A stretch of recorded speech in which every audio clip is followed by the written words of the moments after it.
Inflation is at its highest point in a generation. The Dow Jones Industrial Average has shed more than 10% since the beginning of the year, and the 30-year fixed rate on a mortgage has nearly doubled since June 2021. In financial circles, there is increasing talk of a recession.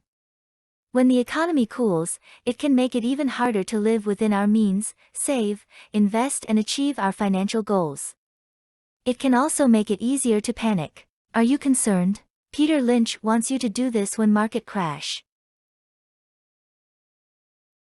But if you didn't understand the company, if you're just buying on the fact the stock had gone from 26 to 16 and then it went to 10, what would you do when it went to 9? What would you do when it went to 8? What would you do when it went to 7? This is the problem that people have, is they sell stocks because they didn't know why they bought it, then it went down, and they don't know what to do now. Do you flip a coin? Do you walk around the block? What do? You should study history. And history is the important thing you learn from. What you learn from history is the market goes down. It goes down a lot. The math is simple. There's been 93 years a century. This is easy to do. The market's had 50 declines of 10% or more. So 50 declines in 93 years. About once every 2 years, the market falls 10%. We call that a correction. That means that's a euphemism for losing a lot of money rapidly. But we call it a correction. And so 50 declines in 93 years, about once every 2 years, the market falls 10%. Of those 50 declines, 15 have been 25% or more. That's known as a bear market. We've had 15 declines in 93 years. So every 6 years, the market's going to have a 25% decline. That's all you need to know. You need to know the market's going to go down sometime. Are you concerned about the volatility in the financial markets today? Do you think something needs to be done to reduce it? I love volatility. I remember when in 1972 the market went from down dramatically, and Taco Bell went from 14 to 1. They had no debt. They never had a restaurant close. And I started buying at 7, but I kept on to it, and it went to 1. And it was the largest position in Magellan in 1978 when it was bought out by $42 by Pepsi-Cola. And I think it would have gone to 400 if they didn't buy it out. I think volatility is terrific. I think these callers are very important. I don't think the market going up 80 points one day and down 80 the next is a good thing for the public. I think that's not a very good thing. But I think all of these callers and all these other things, to keep the volatility down each day is important. But the market's going to go up and down. Human nature hasn't changed a lot in 25,000 years. And some event will come out of left field, and the market will go down or the market will go up. So volatility will occur, and markets will continue to have these ups and downs. I think that's a great opportunity if people can understand what they own. If they don't understand what they own, they can own mutual funds. Corporate profits have grown about 8% a year historically.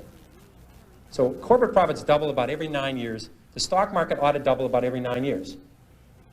So I think the next market's about 3,800 today, 3,700. I'm pretty convinced the next 3,800 points will be up. It won't be down. The next 500 points, the next 600 points, I don't know which way they're going. So the market ought to double in the next 8 or 9 years. It ought to double again in the 8 or 9 years after that. Because profits will go up 8% a year, and stocks will follow. That's all there is to it. And fortunately, I was very consistent. The market went down. When I ran Magellan on 13 years, the market went down 9 times. And every time the market went down, Magellan went down. I was 9 for 9. And, because it's very important. There's another one of these numbers you ought to write down. If you put $1,000 in a stock, all you can lose is 1,000. I've done that several times. And but if you're right, you can make 5,000, 10,000, 20,000. So this business, you don't have to be right 1 out of 2 times. You can be right 1 out of 4. As long as the times you're right, you know the company's doing well, you know they're doing a great job, and you add to it, or at least you don't sell it, which is a terrible tragedy. So you can make more money on the upside. So I just wrote those out, and I will now flip a coin to tell you where the market will go to 4,000 this year or next year. Heads means it goes up. It's a 2-headed coin. The market will go up in the next year. That's it. That's all I ever know about the stock market. Before we watch on, please subscribe and leave me a comment that you have subscribed. Let me know what you think and what you would like to find out more about investment and the economy. Peter Lynch is an American investor, mutual fund manager, and philanthropist. As the manager of the Magellan Fund at Fidelity Investments between 1977 and 1990, Lynch averaged a 29.2% annual return, consistently more than double the S&P 500 stock market index and making it the best-performing mutual fund in the world. During his 13-year tenure, assets under management of his fund increased from $18 million to $14 billion. Should you be worried on market crashes? Peter Lynch said, "People spend an unbelievable amount of mental energy trying to pick what the market's going to do, what time of the year to buy it. It's just not worth it. If you're in the market, you have to know there's going to be declines. In this business, if you're good, you're right 6 times out of 10. You're never going to be right 9 times out of 10. Lynch has also argued against market timing, stating, "Far more money has been lost by investors preparing for corrections or trying to anticipate corrections than has been lost in the corrections themselves."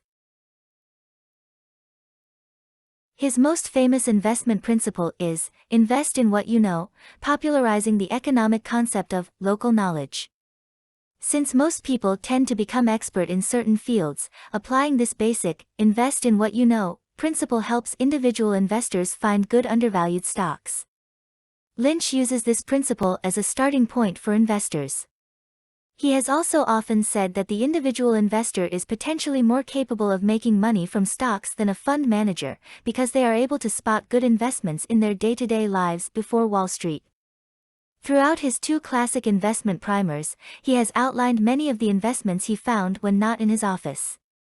For example, in One Up, Lynch explains how he invested in Dunkin' Donuts not after reading about the company in the Wall Street Journal, but after being impressed by their coffee as a customer. Assuming others would be similarly impressed and noting the company's Boston locations were always busy, he then studied the company's financial status and decided to invest in Dunkin' Donuts, which proved one of the best-performing stocks he ever bought. Lynch believes the individual investor is able to make similar smart investing choices, noticing particular opportunities like Dunkin' Donuts or paying attention to business trends in their careers and hobbies. If you personally know the company you invested is doing well, then there is no worry of how it is doing when the market crashed. You know it will survive the crash.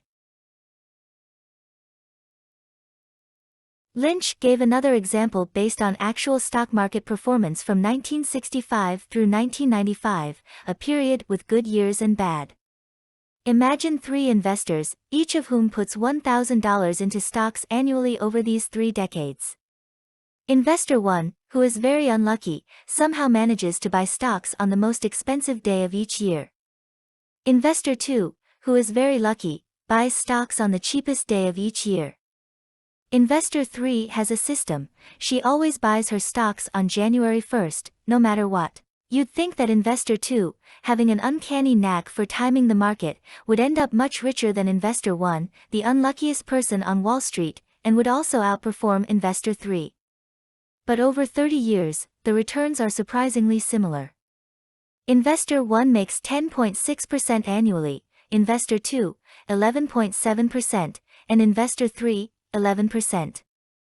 Even I am amazed that perfect timing year after year is worth only 1.1% more than horrible timing year after year.